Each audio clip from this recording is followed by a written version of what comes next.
President Donald Trump had nothing but words of praise for George Hector Watt Bush in the hours following his death Friday, dubbing the 41st president a public servant of sound judgment, common sense, and unflappable leadership, who always found a way to set the bar higher. But there has been no shortage of enmity between the Bush family and their most immediate Republican successor in the Oval Office.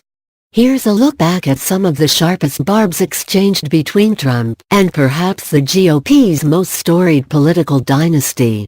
April 2013, no more Bushes. Trump's swipes at the Bush family began as far back as 5 years ago, long before he rode down the gilded escalator of Manhattan's Trump Tower in June 2015 to announce his long-shot bid for the White House. "We need another Bush in office about as much as we need Obama to have a third term," the future president wrote online in 2013. No more Bushes. Trump echoed that line of attack throughout the GOP primary battle, which featured former Florida Governor Jeb Bush, whom the billionaire real estate mogul relentlessly branded as low energy and eventually vanquished. "Enough is enough, no more Bushes," Trump tweeted in August, appending a link to a video on Instagram depicting various political gaffes by Jeb Bush and the two most recent Republican presidents. Featured in the clip was George Hector Watt Bush's infamous declaration, "Read my lips. No new taxes." February 2016, Barbara Bush unloads on Trump appearing alongside her son, 2016 presidential candidate Jeb Bush. In an interview with Norah O'Donnell of CBS, Barbara Bush derided Trump and likened the GOP primary frontrunner to a comedian and a showman. "I don't know how women can vote for someone who said what he said about Megyn Kelly," the Bush family matriarch added, referring to Trump's assessment of the then Fox News anchor's pointed debate questions.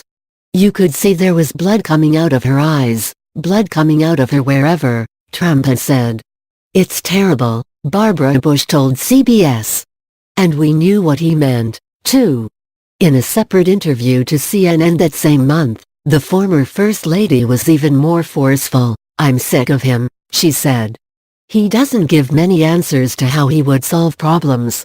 He sort of makes faces and says insulting things," Barbara Bush said. "He's said terrible things about women, terrible things about the military. I don't understand why people are for him, for that reason." Following Barbara Bush's death in April, the White House announced Trump would not attend her funeral to avoid disruptions due to added security, and out of respect for the Bush family and friends attending the service. February 2016, Jeb Bush and Trump spar over Iraq and the Bush legacy, responding to a question about a 2008 interview in which he said that it would have been a wonderful thing if congressional Democrats had pursued impeachment against former President George W. Bush. Trump called the Iraq War a big, fat mistake. "The war in Iraq, we spent $2 trillion, thousands of lives, we don't even have it," Trump said at a Republican presidential debate in South Carolina. Iran is taking over Iraq with the second largest oil reserves in the world. "So George Bush made a mistake. We can make mistakes, but that one was a beauty."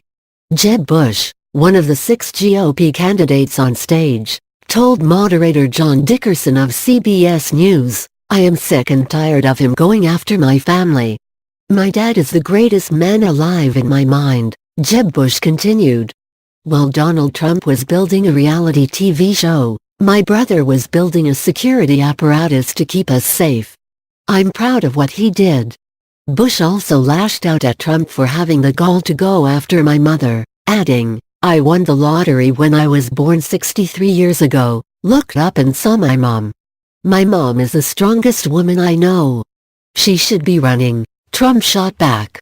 October 2017, George W. Bush takes on Trumpism. George W. Bush delivered his most articulate rebuke of Trump's administration yet in a speech at the Spirit of Liberty, at home, in the World event in New York, telling the audience that the United States' national identity is not determined by geography or ethnicity, by soil or blood.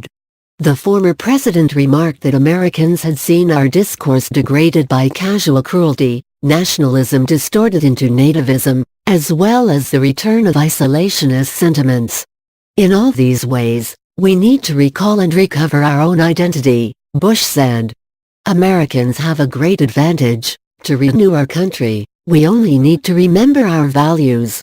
November 2017, George Hector Watt Bush calls Trump a blowhard in The Last Republicans, a book by presidential historian Mark K. Updegrove published in November 2017. George Hector Watt Bush was quoted calling Trump a blowhard, and George W. Bush suggested Trump incited and exploited voters' anger to advance his 2016 presidential bid.